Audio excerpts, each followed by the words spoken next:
Agora. 1, 2, 3. Pode ir. Oi. Graça e paz a todos. Boa tarde. Quero desejar a todos os pais, nesse dia, esse domingo lindo, um feliz Dia dos Pais. Quero compartilhar o que a Bíblia fala em Gênesis 28, versículo 3. Diz assim, que o Deus Todo-Poderoso os abençoe para serem prolíferos e multipliquem e sejam uma comunidade grande.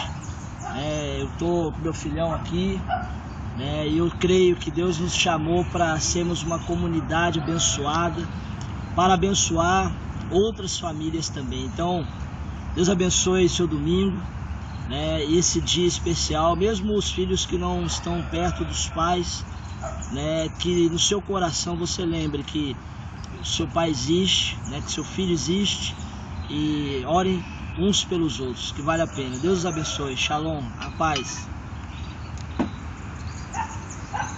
Valeu.